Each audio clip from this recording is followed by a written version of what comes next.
The two children laughed softly, amazed by the softness beneath their feet, admiring the gentle glowing new world. Together, they hopped like the little bunny and played along lovingly, exploring every part of this mysterious cloud unless they found a beautiful valley-like place to sit. They sat there with their legs hanging, looking at the green earth below, the green meadows where they were probably playing a few hours ago. They giggled and laughed, looking at the people which appeared to be as tiny as ants. They peeped into miniature houses, spotted parks tucked between streets, marveled at every place they had once visited. For a while, they imagined themselves to be superior to all forms and above all of them. It is here that they witnessed a world so full of magical ecstasy, the world much more beautiful than the human dream, such that they didn't want to return to the world they knew was theirs. These were only the fleeting thoughts, in and out as quickly as the wind. Lost in the wonders of the cloud's magical world, they continued gazing around until something unusual happened. Not all fair clouds carry fair weather. The cloud began to change again, changing into the darker shades of grey. Floor patches beneath their feet were no longer the soft, puffy cushions. They became more firm and hard like rocks. All the living, fascinating forms of life which hopped from around one place to the other vanished without a sound, leaving behind a dry stillness. The colossal forms began to break apart. The very calm, erotic cloud suddenly seemed to have lost its all attraction and had rather become an unwanted, scary place to deal with. A groaning rumble from somewhere within this terrifying cloud shook their nerves with fear. Getting darker with the approach of night and the scary things happening on the cloud made them want to go back home. But the question was, how?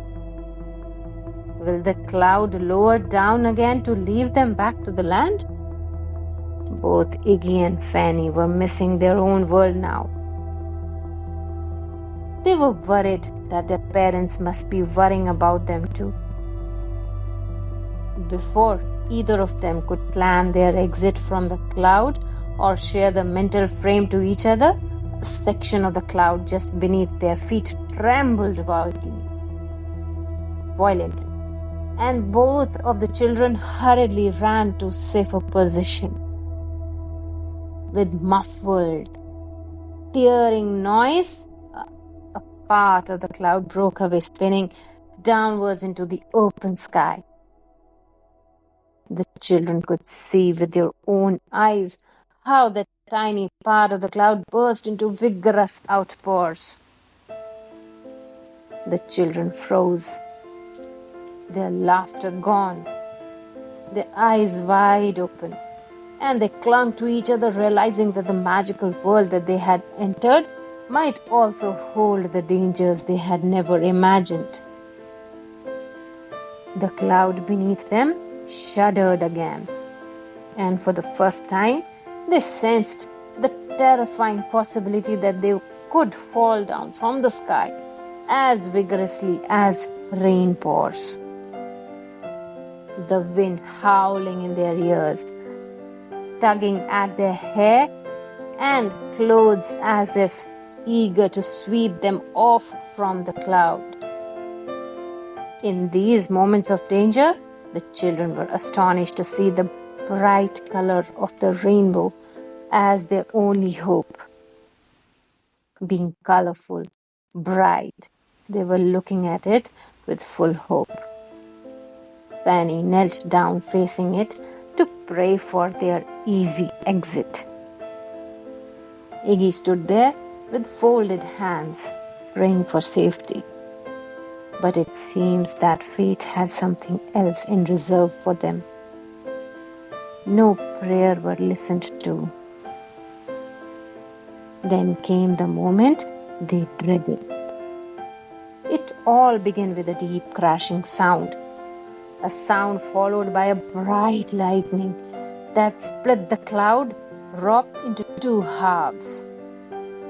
The first half of the cloud had smashed entirely, unleashing a furious outburst of rain, while the other was still holding Fanny and Iggy in chaos and confusion, running here and there, trying to save their lives. This fuzzy mass of cloud further began to tilt from its axis, letting the hailstones fall from its ground. The floor indeed had become very slippery, and the children were beginning to lose control on the ground when Fanny cries in fear, "We are going to die, Iggy. If you had not followed me to this beautiful hell, you would have saved yourself. All that glitters is not gold, Iggy." The glitter and glam always attract people living on this green earth. They always keep running behind what is enchanting to them, things which give them what the real doesn't. They forget the fate is much more important part of their lives that brings them close to their doom. Fanny and Iggy were only kids who were fascinated by perceptions. A very good example of this is when wanderers in the desert are drawn to the shimmering pool of mirage. They forget that what dazzles from afar may vanish when reached. This was what Fanny and Iggy realized when she said, "All that glitter is not gold." But do you think both kids died? Well, the cloud began to twist, began to arc, and like before, this part of the cloud split and burst, propelling the kids towards the ground. Fanny and Iggy both screamed for help from God, while the rainbow was still smiling upon them in complete bright colors. To their surprise, they had safely landed down on the same ground where they were playing a little time ago, thanks to the rainbow which had given them an invisible hand to leave them down on the ground. The sky was all clear of clouds. The rays of sunset fell upon Fanny's eyes, and she suddenly woke up, rubbing them.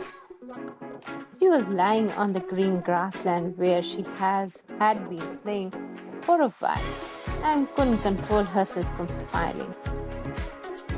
Has it all been a dream? Maybe. But she still could feel the smell of cloud and see the cloud in imagination. Thank you.